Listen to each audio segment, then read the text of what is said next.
Good morning everyone and Eid Mubarak. So আজকের এই ব্লগটাতে আমি শেয়ার করব যে ঈদের দিন আমি কি করলাম, কি খেয়েছি, সবকিছু।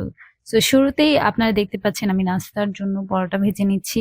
সকাল সকাল পরোটা খাবো এবং পরোটার সাথে আমি খাবো গরুর মাংস।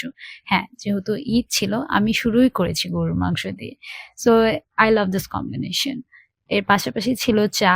এরপর আমি কাজে লেগে গিয়েছি। ঘরে যা কাজ ছিল বেডশিটটা চেঞ্জ করে নিয়েছি এবং এরপর it looks so good, right? Bedsheet change করার পর ফুল লুকটা চেঞ্জ হয়ে যায় বাসার। এরপর আমি ভাবলাম যে শাওয়ার নেই, দিস ইজ দ্য আউটফিট আমি আজকে পরবো, কিন্তু স্কিনের অবস্থা তো খুব একটা ভালো না।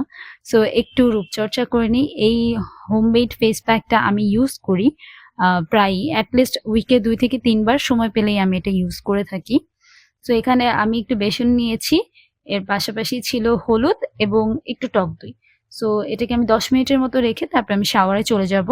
শাওয়ার নিয়ে নামাজ পড়ে এরপর ভাবলাম একটু স্কিন কেয়ার করি।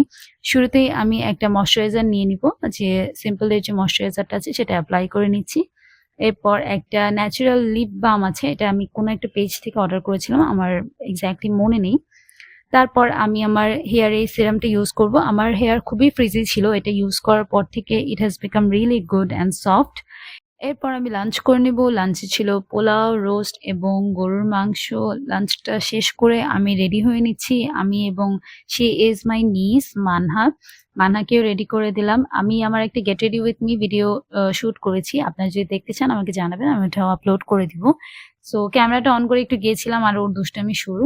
সো ওকেও রেডি করে দিলাম। We have made a transition also, সেটা আপনি আমার ফেসবুক, ইনস্টা, ইউটিউব যে কোনো জায়গায় পেয়ে যাবেন। It was really cute, really nice, you guys loved it. Thank you so much for all the love guys. So এরপর আমরা কিছুক্ষণ ছাদে শুট করলাম, আমি কিছুক্ষণ রুমে কিছু ট্রানজিশন শুট করলাম আপনাদের জন্য।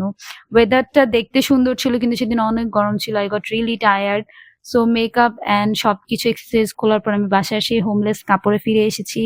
এরপর সন্ধ্যার নাস্তার জন্য আমরা আগে থেকে প্রিপারেশন নিয়েছিলাম যে ফুচকা খাবো। ইট ওয়াজ রিয়েলি গুড গাইজ। আপুর হাতের রান্না এবং ফুচকা খুবই মজা হয়। সো আমরা সবাই নাস্তা করলাম, অনেক গল্প করলাম। এরপর সন্ধ্যায় কি করবো ভাবতে আমি একটু মেহেদি দিলাম আর একটা মুভি ছেড়েছি, এটা Zindagi Na Milegi Dobara, you guys already know that. So এটা আমার খুবই পছন্দের একটা মুভি, ভাবলাম মুভিটা দেখি। এভাবে করেই সন্ধ্যা পার করে রাত হয়ে গেল এবং রাতের বেলা মানহার বার্থডে ছিল 18 তারিখে। সো আমি ডিসাইড করলাম যে ডেকোরেশনটা করার জন্য। ও খুবই খুশি হয়েছিল এই ফুল ডেকোরেশনটা দেখে। একদম সাডেনলি আমি এই প্ল্যানটা করেছি। বার্থডে সেলিব্রেট করার মতো প্রিভিয়াস কোনো অ্যারেঞ্জমেন্ট আমার ছিল না, সো সাডেনলি এই বার্থডে সেলিব্রেট করার আইডিয়া। এইভাবে করেই আমি আমার ঈদের দিনটা কাটিয়েছি guys. Thank you so much for watching the video. Next তোমরা কিরকম ভিডিও দেখতে চাও আমাকে কমেন্টে জানাবে।